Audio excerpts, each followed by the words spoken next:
Big Bad Iga wild on tour. And she was fired up, ladies and gentlemen. That's a Jordan fist pump as she comes back and gets the job done. As always, this video is brought to you via the Doctrine of Fair Use, the Fair Dealing, and the Digital Millennium Mac. Pick your head up, Elena Rybakina, as she was up 5-4, serving for the first set. Looks like she had things under control. She would break Iga Swiatek in the sixth service game, and Iga started to slow down. I started to get a little bit concerned. Did you watch the match, ladies and gentlemen? This is why I was concerned early on in the match. Iga Swiatek was using all of the service clock. That's right, guys. She was going over by about 2 to 3 seconds, and I counted that on a few occasions. And then, ladies and gentlemen, on the second serve, she was taking about another 10 seconds. It looked like she was fatigued and tired. Why? Because Elena Rybakina, she's got a very heavy, fast ball. It makes you play harder, more aggressive, and that's physically draining. It's mentally draining. I saw Iga Swiatek kind of reach for her leg area. She was wrapped up. That concerned me. Early on, it looked like Elena Rybakina was going to run away with this match. But this is why Iga Swiatek is so great. She pulled her mental toughness together. She came back. She broke in the 10th service game to tie it up at 5.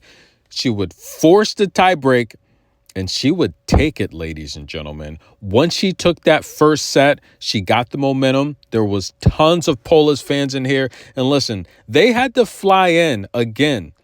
Not really happy with the treatment that the Polish team has been getting. I don't think it's fair. I don't like it.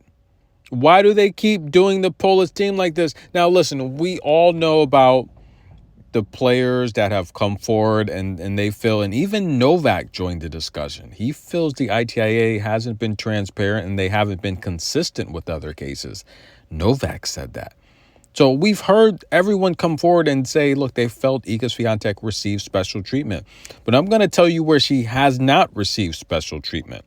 Okay, let's go back to the 22 season when she took the tour by storm at the French Open. I did rants. I did tons of rants, tons of videos. You got the number 1 ranked player. You're not putting her on prime time. That was a disgrace to the game. Okay, I wasn't happy about that. And I wasn't happy 2 years in a row. You're flying this Polish team in on short notice, expecting her to play these big matches.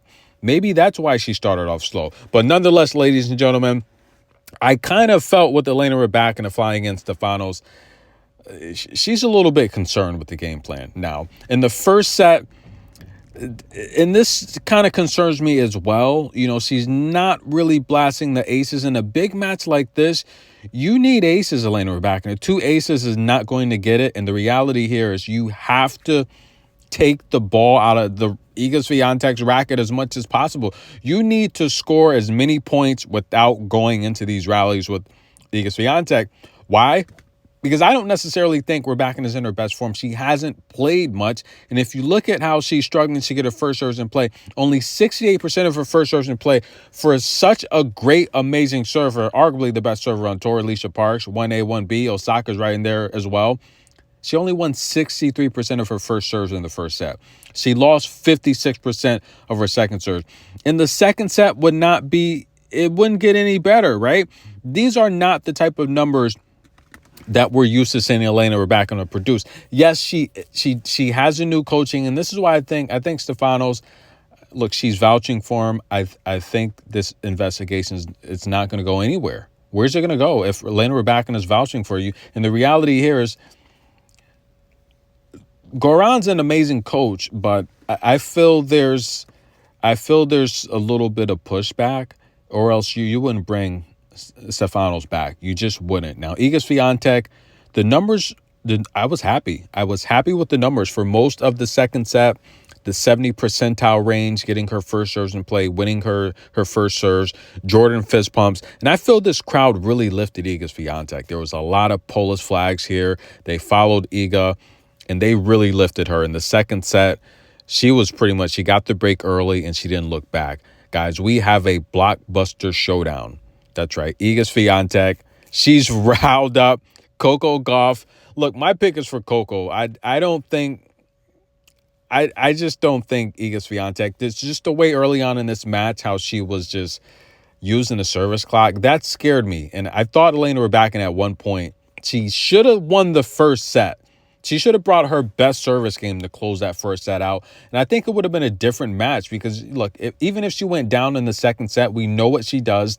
If she's down early, she's going to pack it in, get ready for the third set, and then having conserved energy, who knows what could happen in the third set, right? But that could have changed the tide, you know? When you know you're playing mixed doubles for something, that could have really turned the tide. But we're not going to get that Elena Coco matchup. We're going to get that Jasta Iga versus Coco again. This is going to be great, guys. And listen, I want to send a shout out to Maya Chawalinska. I got to be honest with you. She's my favorite Polish player right now. She's amazing. And I'm glad. I've complained a lot, okay? I think she's the best doubles female player from Poland. I've been complaining how she hasn't been getting action. She should have been on the team last year. She's finally here. I'm happy for her. Congratulations. This is her second mixed doubles win. And I'm looking forward to possibly seeing her play mixed doubles at one of these slams. Yes, she's got to get her ranking up. But listen, guys, I've been telling you, she's on the move. She's going to crack the top 100. And Maya's here to stay, ladies and gentlemen. Team Poland gets the victory. They're going to square off with Team USA for the cup. You got to love it, baby. Get your popcorn. Coco, Iga. This is going to be great. This is great for tennis. Tennis needs this. We need Coco and Iga to play as much as possible. This is going to be amazing.